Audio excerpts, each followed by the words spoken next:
जय गुरुदेव, जय महाकाल। आप सब भक्तजन का स्वागत है आपके अपने YouTube चैनल आदि योगी स्पिरिचुअल एस्ट्रो पे। कुछ बच्चे साधना मार्ग पर चलना चाहते हैं लेकिन उनको गुरु का सानिध्य नहीं मिल पा रहा है, या फिर उनको गुरु अच्छे नहीं मिल पा रहे हैं, या फिर जिनको गुरु अच्छे मिल रहे हैं तो वह उन गुरु को लंबे समय तक लेकर के नहीं चल पा रहे हैं। तो आज हम इसी विषय में बात करेंगे। और जो भी साधना करना चाहते हैं, साधना मार्ग के अंदर में सबसे पहला कदम जो है गुरु का। आप लोग देखते होंगे YouTube पर सभी लोग साधनाओं के विषय में बताते हैं। कोई यक्षिणी साधना, अप्सरा साधना, कर्ण पिशाचनी साधना, माँ काली साधना, बंगलामुखी साधना, 10 महाविद्या साधना, अनेकों प्रकार की साधनाएं हैं। और हकीकत बात यह है कि उसमें से बहुत सी साधनाएं जो YouTube पर डाल रखी है वो सत्य में है ही नहीं। उनका हमारे गुरुओं के द्वारा कोई उल्लेख नहीं किया गया है। तंत्र शास्त्र में कोई उल्लेख नहीं है। आधे से ज़्यादा साधनाओं को, उनकी प्रक्रियाओं को सिर्फ लोगों को बहकावे के लिए बनाया गया है। लेकिन हम इस चीज़ के बारे में आज बात नहीं करेंगे। बात करेंगे कि गुरु शिष्य का प्रेम, जो कि साधना मार्ग का सबसे पहला कदम है। साधना मार्ग में जब भी कोई आगे बढ़ता है या पहला कदम रखता है तो सबसे पहले जो नींव होएगी वो होगा उनका गुरु। सबसे पहले आपको साधना मार्ग में आने के लिए एक गुरु की आवश्यकता होगी। अगर आपके पास में गुरु नहीं है या आपको गुरु मिलने में कठिनाई हो रही है तो आप शिव भगवान को गुरु बना करके, मान करके आप जो है आगे साधना मार्ग में बढ़ सकते हैं। लेकिन किसी ने शिव भगवान को गुरु बनाया और एक लंबे समय से बना रखा है तब भी काम नहीं चलेगा, क्योंकि आपको एक देहधारी गुरु की भी आवश्यकता साधना मार्ग के अंदर में अवश्य ही होगी। तो आप लोगों को साधना के लिए सबसे पहले शिव भगवान को गुरु बनाना है। अगर आप कहोगे कि इसके ऊपर में मैं एक वीडियो बनाऊं तो मैं अलग से इसके ऊपर में भी एक अलग से वीडियो बना दूँगा। शिव भगवान को सबसे पहले गुरु बना करके उनके मंत्र का जाप करना है आपको। और अगर जिनके पास में गुरु है तो अच्छी बात है, जिनके पास में नहीं है तो वह शिव भगवान को गुरु बना करके भक्ति मार्ग में आगे चल सकता है। ये तो हुई बात गुरु बनाने की। और जिनके पास में पहले से गुरु है या वो गुरु बना चुके हैं तो उनके बीच में कैसा प्रेम होना चाहिए। आजकल का समय ऐसा है कि बहुत से बच्चे गुरु दीक्षा लेते हैं, उसके बाद में 2 महीने, 3 महीने तक, 6 महीने तक, यहाँ तक कि 1 साल तक भी वो गुरु के पास में नहीं जाते हैं। ना ही उनसे कभी बात होती है उनसे, ना ही कभी वो मिल पाते हैं, ना ही वो कुछ कर पाते हैं। और ऐसे में उनको सफलता भी नहीं मिलती, जो कि उनका मुख्य कारण यही है। जितना आप लोग अपने गुरु की सेवा करेंगे, मान करेंगे, सम्मान करेंगे, उनकी इज्जत करेंगे, उतने ही ज़्यादा गुरु के द्वारा शक्ति चलती है। क्योंकि आपने सुना होगा सागर मंत्र के अंदर में कहा जाता है, मेरी भक्ति गुरु की शक्ति, शब्द साचा पिंड काचा, फुरो ईश्वर मंत्र वाचा। इसका मतलब क्या है? मेरी भक्ति और गुरु की शक्ति। शिष्य की हमेशा भक्ति ही चलती है और शक्ति हमेशा गुरु की चलती है। और आज के समय के शिष्य तो पूछो मत, वो 3 महीने के अंदर में, 6 महीने के अंदर में, 11 दिन के अंदर में कान में सुनने वाली शक्ति या दिव्य दृष्टि खोलने वाली शक्ति चाहते हैं, लोगों का कल्याण करना चाहते हैं। लेकिन भक्ति मार्ग इतना सरल नहीं है। आपको अपने गुरु को समय देना पड़ेगा, उनकी आज्ञाओं का पालन करना पड़ेगा, उनका मान सम्मान करना पड़ेगा, तन से भी, मन से भी, धन से भी उनकी सेवा करनी पड़ेगी। गुरु शिष्य का जो रिश्ता है वो बहुत ही अनमोल रिश्ता है। हमेशा अपने गुरु की इज्जत करें।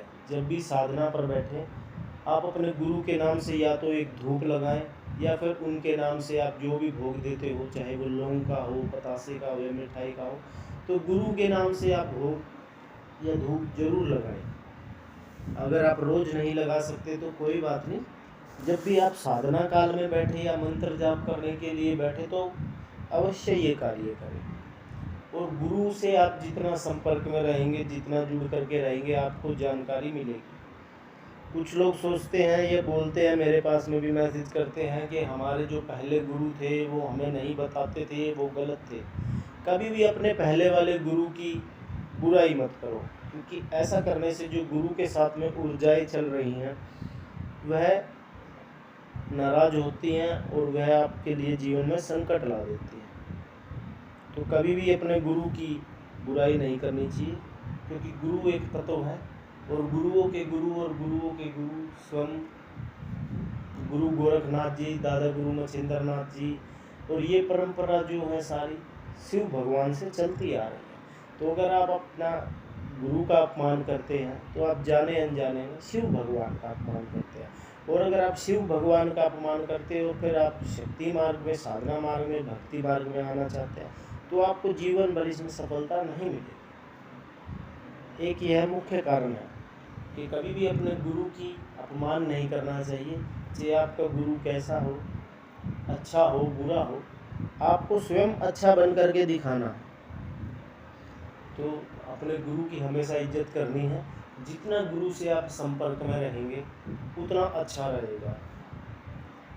और गुरु आपको समय समय पर हर चीज़ के बारे में बताता रहेगा। कुछ लोग, कुछ बच्चे, कुछ भक्तजन कहते हैं कि हमारे गुरु हमें कुछ नहीं सिखाते हैं। देखिए, गुरु जानता है, जो असली सच्चा गुरु होगा वह जानता है कि किस बच्चे को कब क्या देना है। जिस प्रकार एक 5 साल का बच्चा 50 किलो वजन को नहीं उठा सकता, उसी प्रकार से आप लोग भी भक्ति मार्ग में नहीं आते हो। आपको 1 महीना, 2 महीना, 3 महीना, 6 महीना और आप चाह रहे हो कि सब कुछ सीख जाए, ऐसा बिल्कुल भी नहीं होगा। आप लोग अपने गुरु से लंबे लंबे मंत्र, कोई वशीकरण, कोई उच्चाटन, कोई कुछ करने के लिए, कोई कुछ करने के लिए भक्ति मार्ग में जुड़ रहे हैं, बड़े बड़े मंत्र कर रहे हैं, जिसका रिजल्ट आपको कुछ भी नहीं मिल रहा। कारण क्या है? कारण सिर्फ एक है कि आपके मंत्रों की संख्या बहुत कम है, आपने गुरु का मान सम्मान बहुत कम किया। हमेशा गुरु के संपर्क में रहें, गुरु की आज्ञा का पालन करें, क्योंकि मेरी भक्ति गुरु की शक्ति। ये जो सावर मंत्र के बारे में जानते होंगे या पुस्तक पढ़ी होगी कोई, या किसी से मंत्र लिया होगा या और भी कहीं पर देखा होगा, तो इस विषय में आपको जरूर जानकारी मिली होगी। अगर आप साधना मार्ग में बढ़ना चाहते हैं तो गुरु की आज्ञा का पालन, गुरु के नियम और गुरु की बताई हुई हर एक चीज़ का ध्यान रखना बहुत ज़्यादा आवश्यक है। गुरु के साथ में कभी भी छल कपट ना करें, ना ही गुरु के प्रति मन में ईर्ष्या लाएं। गुरु आपको हर प्रकार की समस्याओं से निकालता है और आजकल के बच्चे गुरु को ही अपमानित करते हैं अगर उन्हें सफलता नहीं मिली। साधना मार्ग के अंदर सालों साल लगते हैं व्यक्ति को, लेकिन लोग सोचते हैं कि गुरु ने मुझे एक मंत्र दिया, उस मंत्र का वो हो सकता है माँ काली का हो, भैरव का हो, हनुमान जी का हो, माता बंगलामुखी का हो।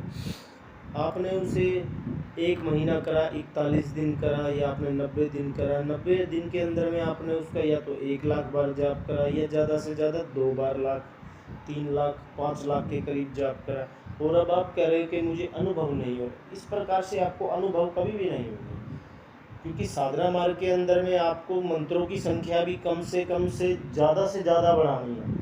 आप कम से कम मंत्र के अंदर में ज़्यादा अनुभव चाहते हैं तो ऐसा कभी नहीं होगा। कोई भी एक मंत्र होगा, हर प्रत्येक मंत्र को शिव जी भगवान के द्वारा किलित किया गया, उसको लोक लगाया। उस लोक को खोने के लिए कम से कम भी आपको एक मंत्र का 10 लाख बारी जाप होना बहुत ज़्यादा आवश्यक है। उसके बाद में ही उसके अंदर में ऊर्जा आनी शुरू होती है, वह आपके लिए थोड़ा बहुत कार्य करना शुरू होता है। और उसके साथ साथ में जो भी आप मंत्र का जाप करते हो, उस मंत्र को आपके शरीर के अंदर में जमने में, रमने में, खून में बैठने में समय लगता है। अगर आप सोच रहे हो कि 3 महीने में आप 10 लाख मंत्र का जाप कर दोगे तो थोड़ा अनुभव अच्छा हो सकता है आपको। अगर आप सोच रहे हो कि 3 महीने में 1 लाख मंत्र का जाप करोगे तो बिल्कुल कम अनुभव होगा, ना के बराबर में।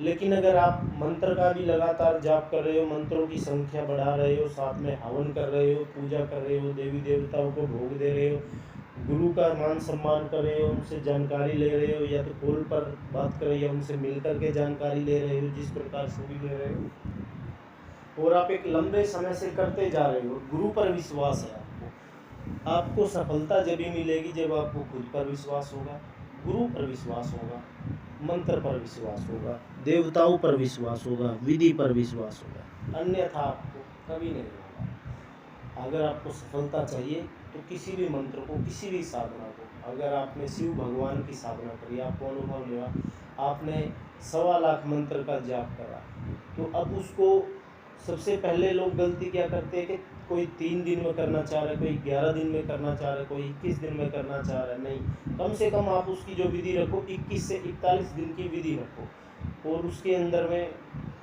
जो संख्या है 1.25 लाख से लेकर के 1,50,000 के लगभग मंत्रों की संख्या रखो। उसके बाद में एक थोड़ा सा समय निकाल करके छोटा सा एक हवन करो, और उसके बाद में इसी प्रकार से 5 से 6 बार एक साधना को गुरु आज्ञा से लेकर के करो, तब आपको इसके अंदर में सफलता जरूर मिलेगी। फिर भी अगर आपको कुछ समझ में नहीं आता है तो आप कमेंट करके जानकारी ले सकते हैं। ये साधना मार्ग का सबसे पहला नियम है कि अपने गुरु का मान सम्मान करना है, और गुरु जो आपको चीज़ बताए, पूजा बताए, विधि बताए, भोग, उसको लंबे समय तक लेकर के चलना है। उसके साथ में उन्हीं मंत्रों का आपको हवन भी करना है, तभी आगे जा कर के आपको सफलता मिलेगी साधना मार्ग के अंदर में। तो इसलिए गुरु से अपनी डोर जो है हमेशा बांध करके रखें, उन्हें अपना माता पिता गुरु सब कुछ बना करके रखें, उन्हीं के बताए नक्शे कदम पर चलें, क्योंकि बिना गुरु के आपके अंदर में ऊर्जा, शक्ति या अनुभव जो भी इच्छा है आपकी कभी पूरी नहीं हो पाएगी। इसलिए हमेशा अपने गुरु का सम्मान करें। आपके गुरु के पास में कितनी ऊर्जा है, कितने मंत्र हैं, ये मायने नहीं रखता है। आपको गुरु ने जिस मंत्र का, जिस पूजा का आपको विधि विधान बताया, आप सच्चे दिल से भगवान को याद करके, गुरु को मान करके आप निरंतर उसका जाप करते चले, भक्ति करते चले, आज नहीं तो कल आपको उसमें सफलता जरूर मिल जाएगी। और जिनके पास में गुरु नहीं है वो शिव भगवान को गुरु बना करके उनके मंत्र ओम नमः शिवाय का जितना ज़्यादा हो उसके जाप करें, और उनसे अरदास करें कि जल्द से जल्द मुझे एक देहधारी गुरु की प्राप्ति करवाएं। जल्दी आपको एक गुरु की प्राप्ति हो जाएगी। जय गुरुदेव, जय महाकाल।